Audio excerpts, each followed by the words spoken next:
Okay, folks.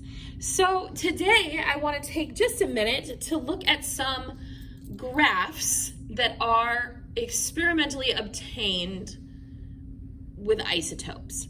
So if I collect a sample of an element and I push it through a mass spectrometer, the mass spectrometer is going to spin out this sample into the different masses, and it's going to calculate the percent abundance and the mass to charge ratio. So it's going to tell me see how I have two bands here? Okay, that means that in that sample there were two different masses present, so two isotopes.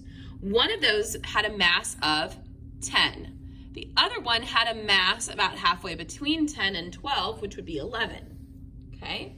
But it also tells me that this one that had a mass of 10 was present at about 20%, okay? 20% abundance for the mass of 10. This mass of 11 was far more abundant. See that? There's more of it in there, about 80%. So these graphs are wonderful, and they are what we can use to calculate our average atomic masses. But for your purposes, I want you guys to be able to read these graphs and be able to tell me what you're seeing. So first, notice this is the mass spectrometer of an unknown set of isotopes. So we don't know what element these are isotopes of, okay? The masses of the isotopes are 10 and 12. So let's just write down the things that we know from this graph. We know there are two isotopes. Okay? There are two isotopes because there are two bars. One of those isotopes has a mass of 10 and it is 20% abundant. So we have a mass of 10 at 20% abundant. And then we have halfway between 10 and 12, which would be 11. So then we have a mass of 11 at about 80% abundant. Now you'll notice that these aren't wildly specific numbers. Our masses are rounded to nice whole numbers. Our percentages are nice even percentages. You know from the calculations we did on Friday that is not necessarily terribly accurate. So can we use these numbers that we got off the graph for perfect average atomic masses? No, which is why we're using them for an estimate. Now, remember the average atomic mass is that weighted average. And if you look back at your average atomic mass activity that we did on the FET, you'll notice that you've got these percent abundances, and then you've got the average atomic mass is closer to one of those isotopes. And that's because it's the more abundant. Look, hydrogen 1, 99.9885%. So our average atomic mass is much closer to that isotope because there's so much more of it, okay? So we're gonna use that information with our graph today. So in our graph, you'll notice that there is so much more of our isotope that has a mass of 11.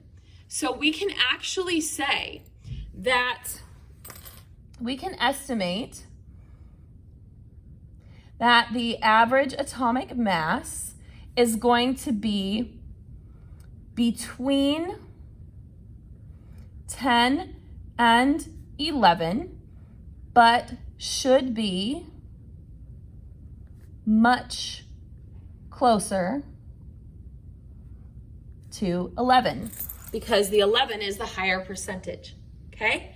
Now, this is the cool part. We know all these elements. So if I zoom in real quick, there's a mass of 9. We said between 10 and 11. Here's a mass of 10.8. If you notice, after that it goes up to 12. This is the only one that's between 10 and 11. Is it closer to 11? Yes, it is, because it's 10.8. That's considerably closer to 11 than 10. So we could say that this graph that we are looking at is most likely a graph of boron. All right, so then let's look at this second example that we have down here. So in our second example,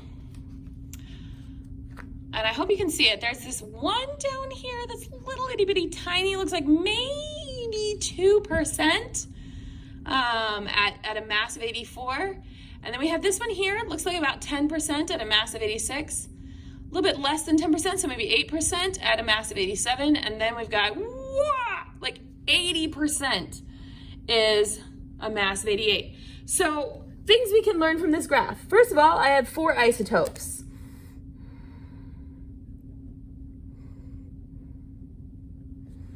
Okay, we have one with a mass of 84 at about 2%. We have one with a mass of 86 at about 10%. We have one with a mass of 87 at about 8%. And then we have one with a mass of 88 at about 80%. Okay? So, if I'm estimating, based on my graph, what the average atomic mass is going to be,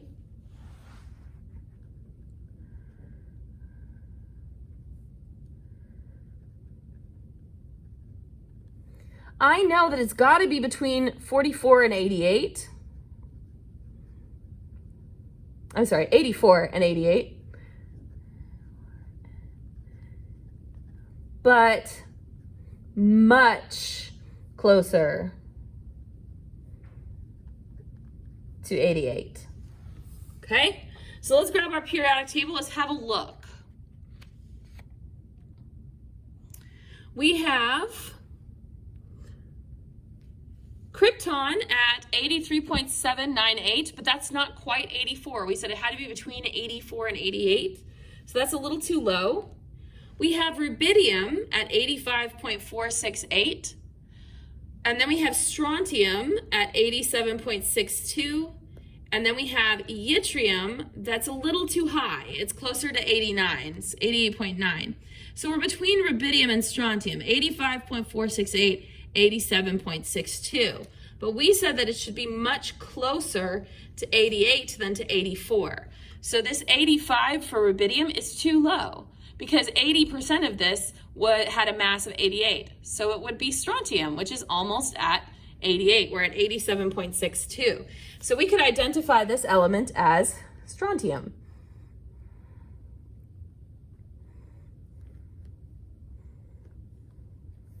Okay, so that's how we use these graphs to help us to interpret what element an unknown sample is. That's how we use these graphs to kind of estimate an average atomic mass.